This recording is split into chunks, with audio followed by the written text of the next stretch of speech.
Welcome to Screw the Commute, the entrepreneurial podcast dedicated to getting you out of the car and into the money. With your host, lifelong entrepreneur and multimillionaire, Tom Antion. Hey everybody, it's Tom here with episode 164 of Screw the Commute podcast. We've got Jim Feldman here. I've known this guy for a long time and he's always doing cool stuff. And wait till you hear the company he's keeping when I do his introduction in a few minutes. Oh man, wait till you hear it. All right, I hope you didn't miss episode 163 that's using eBay as a lead generator. I've brought in tons of new customers who first heard of me on eBay. And plus, you can create a great cash flow there too if you want to. So check out episode 163. And also, do us a favor and tell your friends about this podcast. You absolutely know somebody that either wants to start a business or is in their own business and struggling and wants to improve it. Well, this is the place to be. And also go over to iTunes if you wouldn't mind and leave us a review and a rating. That helps out the show. Now, our podcast app's in the iTunes store. You can go to screwthecommute.com/app. That's APP.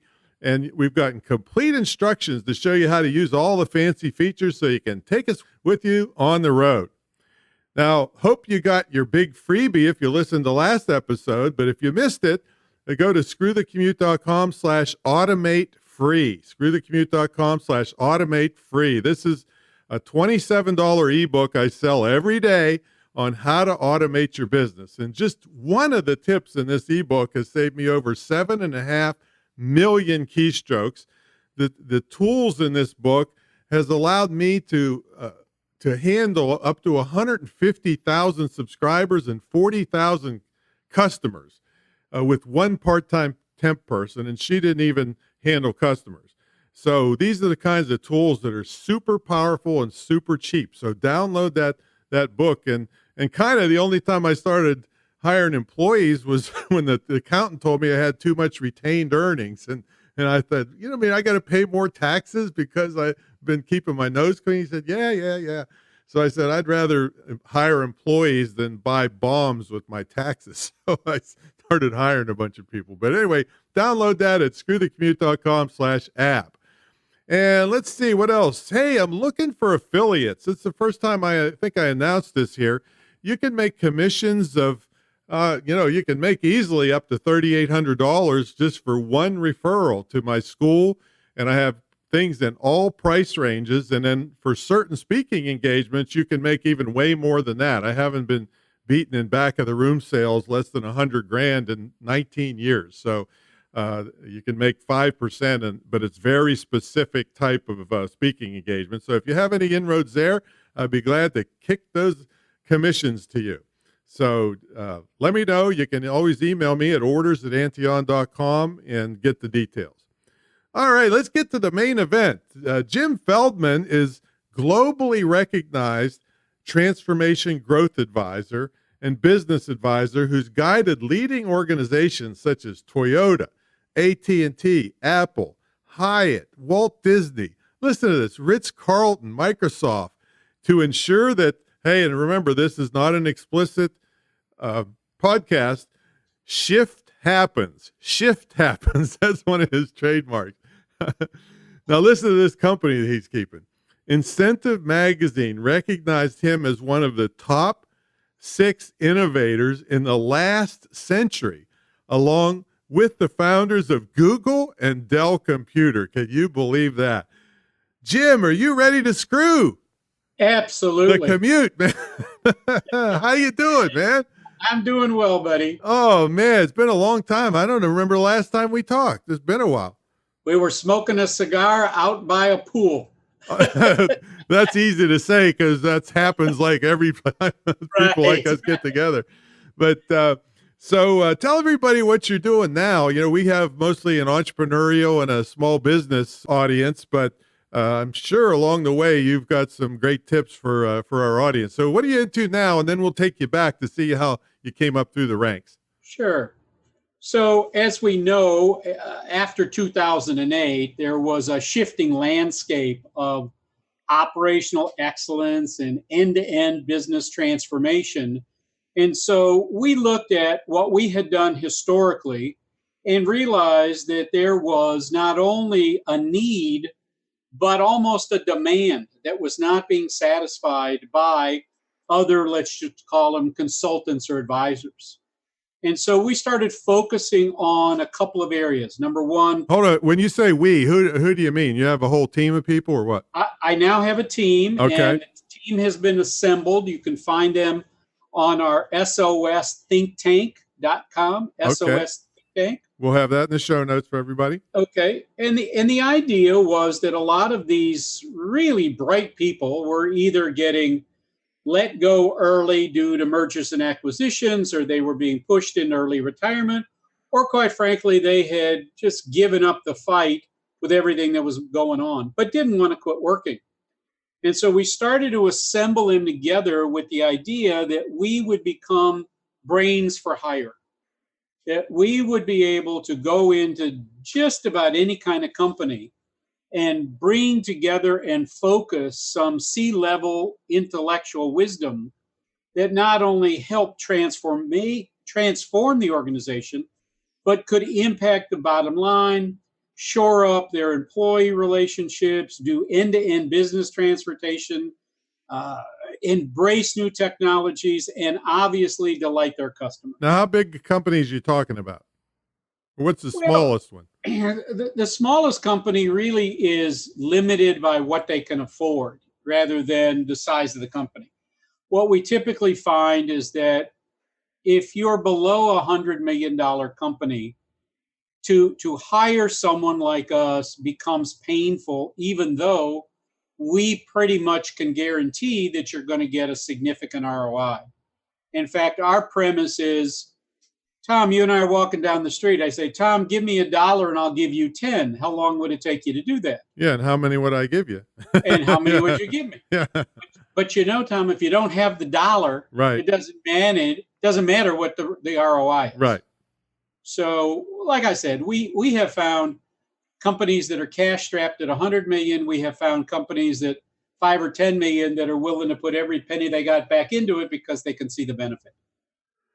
Okay, well, let me take you in a direction that you might not have been expecting. So I've known you as a solopreneur back in the day. How did you go about hiring these people that are kind of representing you? Because, you have a great reputation. And how did you pick the people that are working for you? Well, you knew me as a solo entrepreneur because that was the way I branded myself. But I always had a team behind me. Mm-hmm. The difference was that at one point I had 150 people on the payroll, and I hated going to work. I hated the politics. Through the commute, man. It didn't matter the distance. I just hated going in and listening to all of these bright people find minutia to complain about. Okay, I get it. I totally get it. And so I just basically started not tolerating it. People would come in, well, her stapler is better than my stapler. Really? Go get another stapler, go find another job. And some people left. And I started to realize that the more people that left, the happier I became. I get that. So SOS has no employees. Everybody in there is on a volunteer basis, and they decide whether they want to work on the project or not. Mm-hmm. The difference is they share in the revenue. But they're technically 1099 contractors? That's correct. Okay. So I'm able to bring together the best and the brightest individuals and organizations from across key sectors that can then engage, network, benchmark, and discuss key challenges and future trends of almost any company. So we're not limited by a sector or distribution channel. We're limited by our creativity to come up with solutions that impact the bottom line. There was a great line from the founder of Ogilvy Advertising that said, "It's not creative unless it sells." Yeah, that's true. And our motto is, it's not innovative unless it makes money. So everything that we do has a very bottom line accountability. All right. So let's say an entrepreneur is listening to this and wants to to infiltrate big companies like you have on a consulting basis, what tips would you have for them? Well, the first thing is to find out what their problems are before they know what their problems are. Uh-huh. So often you can read about a potential problem in something like Barron's or Investor's Business or Wall Street. Sometimes you even find it in a sidebar of Fortune or whatever. But let me give you an easy one. How many people predicted when Steve Jobs was sick what was going to happen to Apple Computer? I mean, that was going on for years. Right. Well, Steve passed. I would be the first one to say that Apple has lost their innovative spirit. When you look at the innovations that come out of the Samsungs, the LGs, etc. But what Apple created, and no one has been able to replicate, is the culture. When people buy an Apple product, they start drinking from the well of Apple. When you buy a PC product or a Samsung product or an Android product, it's just a tool that can be replaced by the next new shiny object. Right. So you start to look at that and you start to say, are companies today trying to delight their customers? And I think we can all very quickly say that most customers encounter loyalty eroding problems when they engage with customer service. And so people go, well, it's all customer service's fault. And I've often said, salespeople are the promise makers, customer service is the promise keepers. When you don't have a connection between the performance and reward that a salesperson gets for making the sale versus what the customer service gets for keeping the customer, then the customer service person disengages. They just start to phone it in, which is why you see so much customer service being outsourced. Oh, and So, that's talk about nightmares. I mean, even Google is, it's kind of half baked trying to take care of me, but their call center is in India and there's like enormous background noise, like 1,000 Indians back in the same telephone line as me. And it just drives you crazy. It's like, no, keep your customer service. I don't want it. And then online, I see people that have like just forms to fill out. No phone number, no nothing. Nobody fills them out anymore because, they kind of called it in like, hey, nobody's ever going to answer it. Why should I bother filling this form out? So there's just so many of it. Yeah, these problems are run rampant still. So here's rule one for everybody listening. The very first words out of your mouth when they answer the phone, are you based in the United States? If the answer is no, then you say transfer the call. And they will do their best to keep the call. But unless you've got nothing but time to waste, move yourself out of overseas and get yourself back to the US. I'm not saying the US is infinitely better, but you don't have a language issue. They're typically not reading from a script. Right. and they're normally sitting near a supervisor that can make a decision. Not always, but certainly much better. Yeah, I didn't realize you could do that. I never even would have thought of trying because Ask them every time. Yeah. Every time. Okay, yeah, I will. So that's a great tip just for consumers that are listening to the show. For everybody. Yeah. For everybody. I don't talk to anybody that doesn't sound like they're from the United States. And even so, you get people with Southern accents and Eastern accents that you're not so sure that they're in the United States. Now you got to watch in this political climate. Oh, Jim's racist. Absolutely. Jim's racist. No, I just want to be able to understand who's trying to help me with my computer. That's all. Listen, let me clarify that. I am not racist in any way, but I am a communication expert. And I am the first one to say that if I cannot communicate with that individual or they can't communicate with me, I don't care who they are, where they are. I want to talk to somebody else. Yeah, it's the same if I'm trying to help somebody. If they cannot understand me, it's like I don't know what to do. I mean, get an interpreter to call me, and I'll take care of you. I'll stay up all night. But the thing is nothing's getting done with poor communication. Well, I think that what happens is the idea that companies must delight their customers has been so entrenched that managers really don't examine it. But ask yourself, how often do you patronize a company specifically because it's over the top service? And one of my favorite examples is if you own a Mercedes in Chicago, and I can only speak to Chicago, it is some of the best service you've ever had. They are on it, they follow up, they do surveys, they don't let you out the door without another follow up, etc. Are you paying for it? Yes. But are you assured that they're going to do what they promised to do in the time they promised to do it and will follow up to make sure it's right? Absolutely. Well, that's interesting because I had a Mercedes in Virginia Beach for 10 years, and it wasn't quite that level, put it that way. Well, I mean, And that's what I mean. But yeah. that particular, you can make, no matter what brand you're associated with, you can make your part of it the best there is. Well, and what happens is we default to mediocrity because we accept it. And then the only choice we have as consumers is to make price differentiation our buying decision. So that we basically say, listen, if I'm going to get bad service, then I'm not going to pay you a premium. Right, exactly. But if you're going to get great service, you will pay for it and you'll be happy to pay for it.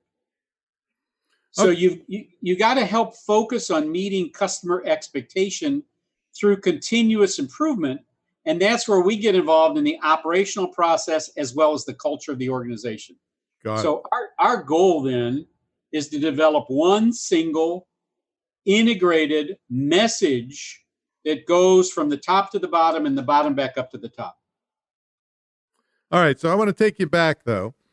We'll get back to this a little bit on, if any of our customers happen to be in big companies and wanting to get out, but still might be able to use your services. We'll get to that later. But I want to take you back to, were you an entrepreneurial kid? Did you grow up with, lemonade stands, or you probably were selling Rolexes or something? Well, let me answer that because it's one of a lot of people ask me that. When I was 7 years old, I went to my mother and I said, I'd like an allowance. She says, go talk to your father. I went to my father. I said, I'd like an allowance. He goes, go talk to your mother. My first rule of business was get all the decision makers in the room at the same time. I've never forgotten that. Yeah. Now, they refused to give me an allowance, but they gave me suggestions. Mow the yard, walk the dog, wash the car, set up a lemonade stand. Well, my father was a doctor, and we lived in an area that was called Pill Hill. Doctors, lawyers, and accountants all lived in the same area. I went outside, and Tom, there must have been 100 lemonade stands. Every kid had a lemonade stand. And I decided that I couldn't compete. But as I walked up and down the street, it struck me that I had a different business. So I went back home to my mother and I said, I want to go to a place called Shoppers World, which was sort of a precursor to Sam's Club and Costco's. It was a buyer's club. And I priced out bulk lemonade, bulk sugar, bulk paper cups, and I made lemonade replenishment kits. And I went door to door at night and sold them to the mothers so they didn't have to make a special trip to the grocery store to replenish their kids' lemonade. At the end of the summer, at 7 years old, I had $351 in the bank. And it hasn't stopped. So so take us up from there. Where your progression up through school and and if you had any jobs, and how did you get in, make that transition to be an entrepreneur? Well, I mean, I basically tried to see myself in corporate environment. So my very first major corporate job was that I took on a position and I won't name the company, but I took on a position sight unseen. I started my first day. How old were you at this time? At that time, I had just graduated grad school because that was my first real job. So I was 22. Okay, 22. Everything prior to that was always entrepreneurial, always. And this guy walks in the office and he goes, you new here? And I go, yeah, first day. He goes, lose the beard. When you hired me, I had a beard. Well, we don't have beards here. Yeah, but when you hired me, I had a beard. So you don't want to get rid of the beard? Not particularly. Fair enough. He gets up and walks out. 5 minutes later, the guy who actually hired me walks in and he goes, I would have paid a year's salary to see you tell the executive vice president of this Fortune 100 company to go screw himself. And that's been my life ever since. I just don't play by those rules. Did you stay at that job for more than 5 minutes? I think from the time I sat down to the moment I left was 45 minutes. with 2 weeks severance. All right. Then what? Well, then what happened? Then where'd you go from there? I went back to law school. And in law school, a fella came to me one day and he says, listen, I can't come to the study group. My part-time job is I'm an insurance adjuster for the Atchison, Topeka, and Santa Fe Railroad. What the hell does that mean? Well, we lose railroad cars. How do you lose a railroad car? Well, at the time, Tom, all of this data of railroad cars was literally on a clipboard. Oh, my God. They would write the number down. This railroad car would come into this large switching station, right, and they'd move it around. And one would get in front of another, and pretty soon this thing had been moved 3/4 of a mile away, and they couldn't find it. So I said, I got to go with you. This is pretty fascinating. So we trot out there, and in the middle of Topeka was this huge switching yard, and the biggest place I've ever seen. I've often said I couldn't see the horizon no matter where I stood. It was that big. So it took us about 45 minutes to find the car. It was padlocked. We had to go back. We had to find a bolt cutter. We got to go back. It's over 100 degrees out. You know, I'm very overweight and out of shape. I am literally drenched head to toe. And we cut open the lock, and inside are number 10 cans of Chef Boyardee spaghetti sauce. Oh, now, a railroad car is 40 to 60 feet long. Yep.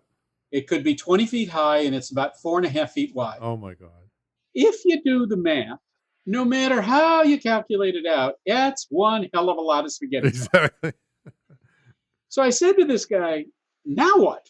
He says, well, now we have to go to the salvage people and see what they'll give me for it. What do you mean the salvage people? He said, well, I've already settled the claim.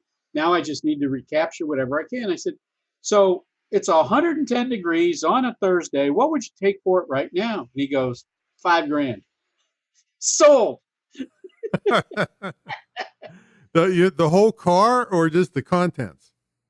You know, that's why you and I get along so well. 99% of the people I tell this story to never see the value of the car. Oh, my God. The heck with the spaghetti. They only focus on the spaghetti sauce. Which is probably cooked already. Well, you know, now the saga of the spaghetti sauce is one part, but the salvage value of the railroad car is the lucky strike bonus. Oh, my God. It must weigh 20 tons, right? Well, but if you look at the price today of a new railroad car, have you bought one lately? Not lately, no. Yeah, it's between $150,000 to $200,000. Just for one car, yep. For one car. Back then, that car was probably somewhere between 100 and 125 because they didn't have economies of scale. So, you know, the prices have changed because labor was cheaper and materials were cheaper, but it was still close to six figures. So, you know, now I'm sitting with all this damn spaghetti sauce, and here comes the fun part. Remember, I had to go to the bank. I had no money. I talked the bank into loaning me $5,000 if I give them all my camera equipment. Okay. I have to go home. I have to get all my camera equipment because that was how I was making money. I was a photographer. So I take all the camera equipment, bring it, they lock it up in the vault, and they give me $5,000. Well, what I'm trying to picture is you like leaning up against pushing the car down the track. Well, here comes that point, buddy. Friday afternoon, I get a phone call. Mr. Feldman, yes, this is Mr. Schmidt. I'm with the Atchison, Topeka, and Santa Fe Railroad. Hi, did you buy MDW 9030? Yes, I did. Well, move it. What? Move it. You didn't expect to leave it here, did you?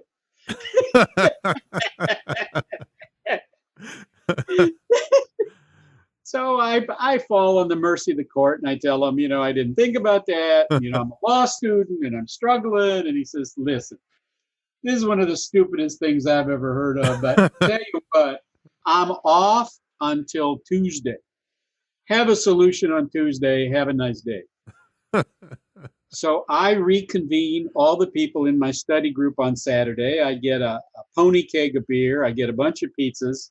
And I sit down with the meeting going, we're going to play a game first. If you were a railroad car and you were filled with spaghetti sauce. You couldn't make up a story like this. No, you can't. Okay, so what do you do with it? Well, everybody started focusing on where it was going to. And the answer was schools, prisons, military. Well, I get out a map. Remember, there's no computers now. Right. We find that there's a training base. Monday morning, I'm on the phone to the training base. The training base guys, what's the code number? What code number? The product code number. Did this expire? How long has this been sitting here? Back to the railroad. Get the code number. Go find a payphone. Call him back. Give him the number. He goes, okay, it's good for about another year. He says, I've done my calculation, and here's my best offer: $15,000. Just for the spaghetti, right? Whoa. He says $15,000. I said, I really don't think so. He says, I don't know what you're going to do with it, but 15 is my best offer. I said, well, how do we do this? He says, well, you send me over your GSA number. I don't have a GSA number. How do you get one? Well, we'll mail you a form and you fill it out and you send it to Washington, and within a few weeks, Washington will send you a GSA number. Well, that's no longer going to work, right? So I at this point, time is of the essence. So I don't want to tell you all the things that went wrong, where it was going to. But as I'm sitting there, I went, wait a minute, where did it come from? Well, I know where it came from. It came from Chef Boyardee. That's now American Home Family Products. So I call them up. I find that the product manager is at a trade show, so I can't talk to him. But I get this nice young lady on the phone. I explained to her that I'm in grad school working on my dissertation on the cost of food through the distribution channels to the end consumer. And can she come up with a number for approximately what it costs to make this stuff? And she comes back with a number, and it was like $2.25 all in, a gallon. All right. I said, I want to talk to the product manager as soon as he gets there. I was on hold waiting for this guy to come back about 45 minutes. I wanted to be the first call that he got. And I told him my story. I gave him the product number, and I said, I'll sell it to you for less than you make it. And he says, I don't know that you can tell me exactly what it is, but in the smallest number, it would be somewhere around 60,000 gallons. I'll give you $60,000 right now. I said no. Remember, I got $5,000 tied up. Oh. He says, why no? And I said, well, we're only talking about the contents. He goes, what do you mean? And I said, well, how much for the car? Hold on, let me get logistics on the phone. So he comes back and he goes, listen, we don't know the condition of the car. Given the number on the car, we're just not going to hassle with you. We're going to give you $15,000 for the car. So 60 for the contents, 15 for the car. What does that come to? 75. 75. What do? I Say give no. the bank back. You keep saying no, I'm going to buy the damn car. I've only had the money out for 4 days. They haven't finished the paperwork. They don't charge me anything. But here's the key to everybody listening. Don't be a pig. How was I able to pull this off? Number one, the guy who took me there to show it to me. I went to him and I said, I paid $5,000 for this. I'm going to give you $5,000. Yeah. He could not have been happier. Right. Then I went to the guy from the Atchison Topeka Railroad, and I gave him $5,000 and said, the next time you got a lost railroad car, I'm the first guy you call. I'll bet he would too. He'd So probably lose them on purpose. So, Tom, I borrowed $5,000, had it for less than 5 days, and netted $60,000. Awesome. And you weren't a pig. And that's what I do all the time. I try to manage expectations. I try to define the right thing the right way every time. And I believe in the guiding principles of integrity, in questioning attitude. I'm always problem solving. I work on daily continuous improvement mindset for myself as well as my customers. I go to 60 to 70 trade shows a year, and I'm very process and bottom line driven. Boy, what an inspiration for people. They'll be out there walking the the railroad tracks trying to duplicate that Well, story. now it's all computer, Yeah. it's barcoded, it's all kinds of things that ruin that business. So what's a typical day look like for you? A day look like for me is, because I do business all over the world, and that's not bragging, that's just a fact. I have people that are calling me at 3 o'clock, 4 o'clock in the morning because they're in China. And then I have people that want to talk to me because they're in Europe. So my day really is, I grab sleep when I can, not necessarily when you think you're going to get it. Mm-hmm. So it's not inconceivable that I will kind of crash by 7:30, 8 o'clock and be back up at midnight and crash for a couple hours and be back up at 3 o'clock and crash for 4 or 5 hours and take the dogs out for a walk and then come back and start the day. And then typically, 1, 2 o'clock, I'll just stop doing everything and just kind of take a deep breath and kind of see where we're going. I've really started to focus as much as I can on elephants rather than rabbits. I've always said that it may take you 6 months to hunt an elephant, but it feeds the family for a year. Hunting rabbits may be faster, but you got to continually hunt for them to feed the family. Now, don't tell me somebody's going to call in and say, why is he hunting elephants? It's a metaphor. So let's get that. And so you primarily just stay at home then, right? Is it? I stopped commuting. We got rid of our office totally about 10 years ago. We kept offices because we thought our clients and suppliers needed to see us. And as the satellite offices started to take place and everything else, then we realized we didn't have to play that game anymore. So everybody that is associated with me has basically a virtual office. Got it. Yeah. Screw the commute, man. You're right in line with what I believe. That's for sure. And we embrace technology. I mean, we were an early adopter of Zoom, which you're using. Mm-hmm. I think that's so much better than things like Skype. And we kicked Skype to the curb after Microsoft bought them. Yeah. My voicemail is picked up by a company called Umail, which is an amazing voicemail system that will actually answer my cell phone using the identification that's associated with the number. And then I can actually put in a customized voicemail to every single client contact, so that instead of Tom calling and leaving a message, my message to Tom is, listen, I'm going to be on a call from 4 to 5. I will return your call after 5. So that it becomes a two-way communication stream. That's called Umail, like the letter U. Umail. I'll be happy to provide. Yeah, we'll put it in the show notes and everything. Yeah, I've got about 30 of those unbelievable technologies that we have found. One of them is called Talk, TAWK.2.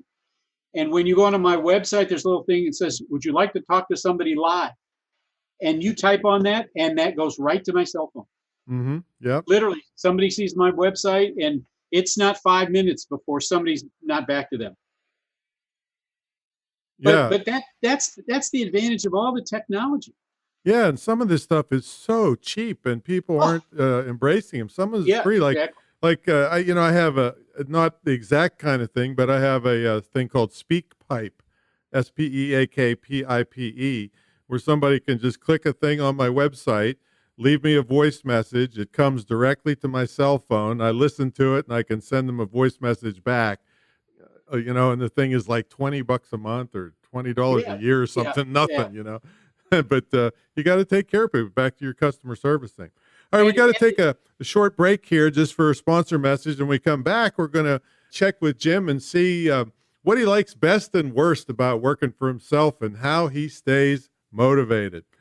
So, folks, I turned the internet marketing training world on its head around the year 2000. I like to say the turn of the century. And people were charging 50 or 100 grand up front to teach them internet marketing techniques. And I said, yeah, a small business market that I serve, that's too much money, puts them at risk. And the people doing this training, or half of them are ripoffs, and there's no incentive for them to keep helping you when they got all their money. So I changed it by having a relatively small entry fee, and then a percentage of profits that's capped, so you're not stuck with me forever. Well, this really caught on, and 1,700 students later, we're still going strong. Part of my program, you have an immersion weekend at the Great Internet Marketing Retreat Center in Virginia Beach, where you actually live in this estate home with me for an immersion weekend. And you also get a scholarship to the only licensed internet marketing school in the country. You can either gift it or use it yourself. And the guy joined a couple, 4 or 5 months ago, gifted the school to his daughter. Within 1 month, she was making $1,100 a month on the side. After 2 months, she was making $2,000 to $3,000 a month, and now she's quitting her job and going full time doing this stuff. So she's still got 4 or 5 months left in school. So really powerful program. So check it out at greatinternetmarketingtraining.com. Greatinternetmarketingtraining.com. All right, let's get back to the main event. Jim Feldman's here with us. He's a worldwide entrepreneur and always innovative. And one thing I forgot to ask you about, Jim, is the travel stuff that I remember you were into heavily when I knew you a while back. Well, we were always involved in incentive travel and groups and meetings. And like everything else, that shifted. You've got a lot of players out there, certainly on the consumer side, like Travelocity and all those guys. And then you've got a lot of do-it-yourselfers at the corporate level. So we have remained pretty focused on the certificate program, where we offer a certificate through, let's say, Fairmont or Swiss Hotels, and you basically plan your own vacation. So it's a prepaid certificate. You get so many room nights, etc. We've expanded that into other certificates, countries, etc. And that leads me into my next venture, where I'm trying to buy my own resort and try to make a one-stop shop where we basically say, not only can we offer you the certificate, but we will control the experience that your winner has. Nice. Because we own the property. Great. So we'll put all that stuff. You have websites and stuff for that? I'm still in the process of negotiating, so I can't tell you much about it. But hopefully within 30 days, that will be public knowledge. Well, and these podcasts. You'll be the second to know, because I'll be the first. Well, yeah, these podcasts last a long time. So check back, folks, if you're interested in that, to the show notes, and he'll update them for us as we go. Sure. So what do you like best about working for yourself, other than you can wear a beard? And what's the worst part? Well, first of all, I don't treat working at home any differently than going to the office. I get dressed. I will put on clothes. I will shave. I will shower. I will brush my teeth and go to work. And I try to be as professional at work, even though it's myself, as I would if I worked for somebody else. The second part of it is that I don't make excuses. So I'll basically set out a to-be list. I call it a to-be rather than to-do. I want to be accessible. I want to be somebody that people can rely on. I want to provide executional excellence, etc. And I stay to that. I find myself looking for technologies that make it better. Like, I'm a very fast typer, which means I make spelling errors and grammatical errors. So I found a piece of software called Grammarly, Yeah. Oh, yeah. Yeah. Very and popular. Grammarly, properly used, turns me into a really bright writer. Um, I think I mentioned I go to 60 to 70 trade shows a year. So I found things like a neat scanner so that I immediately come back with all the business cards and load them up. You'll find that for me, I don't have a lot of backlog because I'll stay through a project or through a deliberation so that I've got it all done. So if I say to somebody, you'll have an answer for me tomorrow morning, if that means I'm up 24 hours to get it done, they'll still have it tomorrow morning. If for some reason I can't, I always call, always text, always email to give them an update as to why. I think we as a country, business country, have thought that we could hide behind text and email. And I think there's a lot of mistakes and a lot of misunderstandings that could be avoided if you pick up the phone. I did a whole episode, 2 episodes on business skills that a lot of the young people coming up just are foreign to. They just, these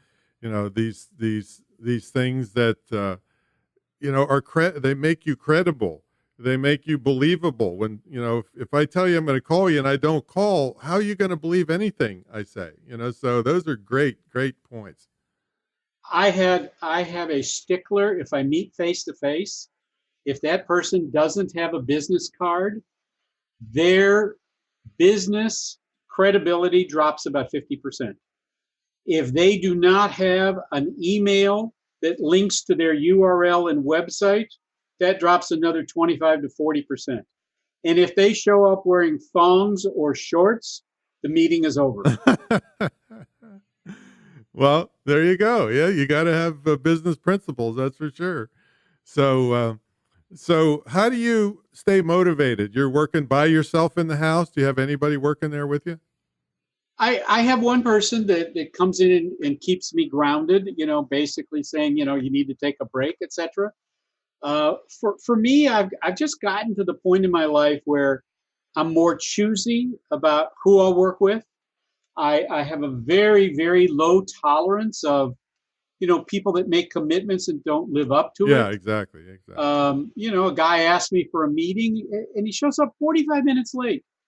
And I said, wow, bad traffic? And he goes, no. I said, you couldn't find the place? He goes, no. I said, what happened? He goes, well, I hadn't finished my beer. and I just kind of looked at him and I said, this is a multi-million-dollar meeting we're having, and you stood me up for 45 minutes. So I suggest you go get another beer because this meeting is over. There you go. But he wouldn't do that again. Well, he's called me every 15 minutes to apologize. But I don't care. Yeah, you can't do it right at the, you recall I wrote a couple of books and have always talked about customer service, and I refer to it as dating your customer. And if you can't get the first date right, you're never going to get the fifth date right. Right. I mean, your first date, everything.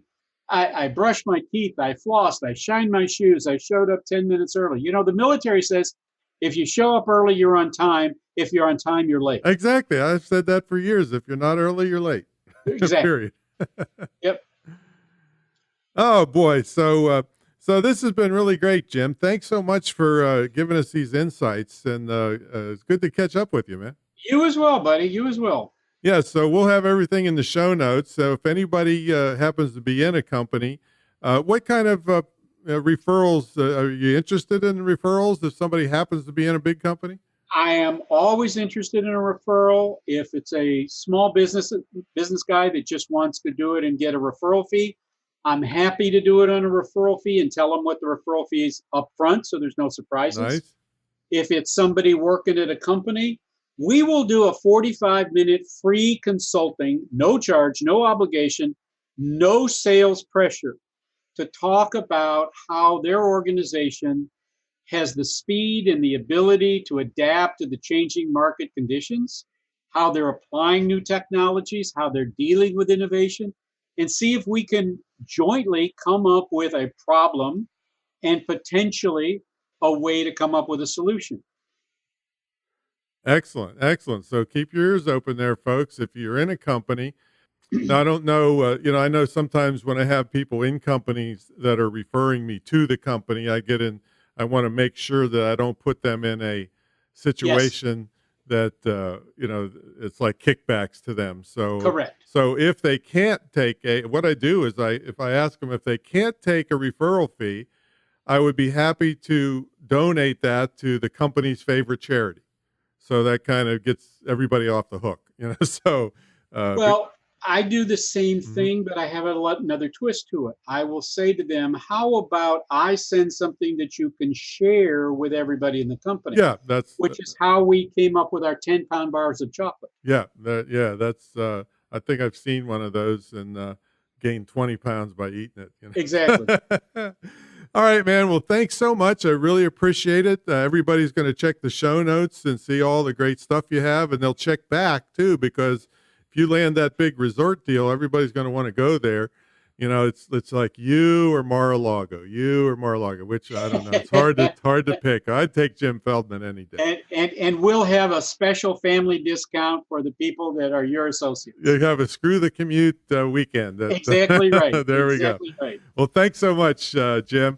Thank And you for reaching out. oh, my pleasure. And everybody, this has been episode, what the heck was this? 164. So, Wow. you find the show notes at screwthecommute.com/164.